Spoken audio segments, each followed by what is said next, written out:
You might recognize her from Orange is the New Black, or one of many brilliant performances. Her name is Sipiwe Moyo.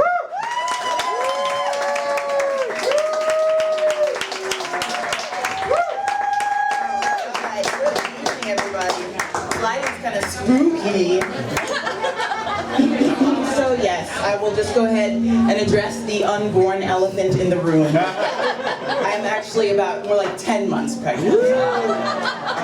And since this is Soma, I feel comfortable sharing with you, I don't know who the mother is. My gay friend told me I could make that. Yeah, you know, actually pregnancy is not this cutesy enterprise that they advertise. Is there something going on with this mic? All right. It's not the cutesy enterprise that they advertise in the Bump magazine. It's actually, you know, with the skinny pregnant ladies like frolicking in the bed with puppies and stuff like that. Don't let the polka dots fool you. Pregnancy is war, okay? And I'm currently on the front lines, right? I'm defending the baby from killer bacteria, and you all here in the front from smells I didn't even know my body could make. You know how I know I'm ready to have this baby? I now snore in my awake. It's time. It's time. My name is Sipiwe Moyo, so you've probably already guessed I'm from Alabama. Roll Tide, I see you, girl. Birmingham, Alabama, born and raised, but it wasn't that bad. I was only fire hosed that one time. Great teacher, Mrs. Tillman, but she was from Mississippi, and they are racist over there. I need to stay away from that. That's that. Oh, showbiz, right? Yeah. My folks are actually from Zimbabwe, and I ended up, roll Zimbabwe, I ended up marrying a man from Zimbabwe before I realized that dark-skinned people were going out of style. It's true, everybody's kids are biracial now, and I didn't get the memo, so here I am, a dark-skinned woman, married to a dark-skinned man, and we have a dark-skinned child, and when we go out, people are like, wow, how progressive. Powerful. So important right now. Let's see, my pregnancy brain. So, I actually, dark skin, said that already. Oh, I love Soma, right? I love living here because I feel like the white people here are really trying. I appreciate that about you guys. You are. But it is difficult for me to accept that I live in the suburbs because, you know, I think of myself as like an aging millennial. Which is sort of like, you know, I grew up with the internet, but I also remember the agony of trying to print a happy birthday banner on a dot matrix printer. And, you know, I feel like it was just yesterday. It's hard to accept that I'm getting older. I feel like yesterday I was just like, you know, choosing which neon earrings I was going to wear to the MIA concert. And suddenly I'm at preschool pickup trying to figure out if the see-through panel in my Fabletics is inappropriate or adulting is hard, it is. And you know what makes adulting really hard?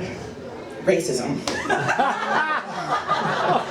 It's true. In a lot of situations I end up feeling like a token African American person, and I've even noticed some of my white friends feeling kind of proud of themselves for doing it. Do you think you manifested me? Like, is that how I managed to escape all of this disenfranchisement and oppression? You know, my parents emigrated from a war-torn country, and they got advanced degrees, and they gave us good educations, and we worked our asses off and moved to the affluent suburbs so we could be your only black friend. And being a token, it's challenging because I find myself having to like educate and explain in like a lot of racial situations, and it is exhausting. Like I was at the playground the other day, and a woman comes up to my daughter and I, and she says how much she likes my daughter's afro. And before I know it, she's touching my daughter's hair. Now, for those of you non-black women out there, we do not like it when people touch our hair, especially white women talking about how cool they think it is. So now my dilemma: do I say to her, "Excuse me, I know you think you're giving us a compliment, but what you're actually doing is a microaggression based in your privilege, seemingly trying to make a connection, but actually serving to objectify and oppress." or do I use a shortcut? So I decided to grab her tit and say, because racism.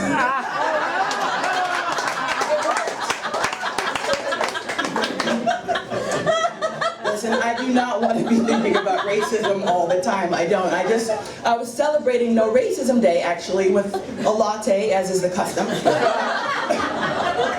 I got home, and there were 4 police cars outside my house, sirens blazing and everything. Turns out someone had reported my husband putting the sprinklers out as suspicious activity. True story.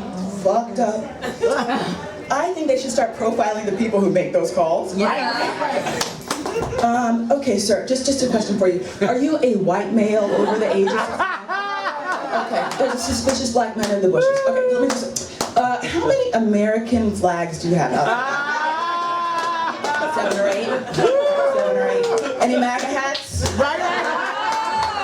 Oh, Greg gave you one as a joke.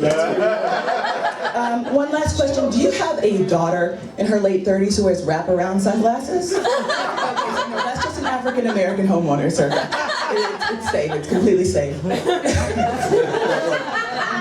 I know not everything is racism, okay? Some things are sexism. And I'm really... The truth is, we all just need to know each other in like a real way.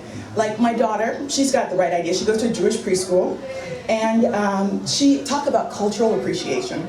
She comes home, she's die, ain't new, die, ain't new. She says her hamotzi every day before dinner, like she's all in.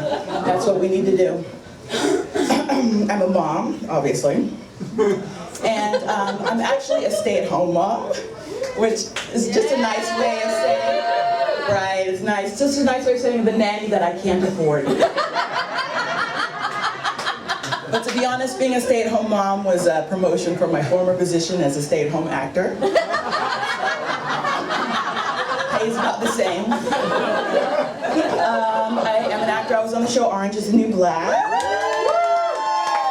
But it's over now. But I still find time to spend with imprisoned women with no makeup, preschool moms.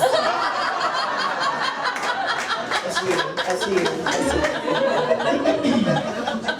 I do love being a mom though, because I love my kid. She's 4 and she's quirky and she's curious and she has all these trigger words that we're not allowed to say, namely hate and Trump.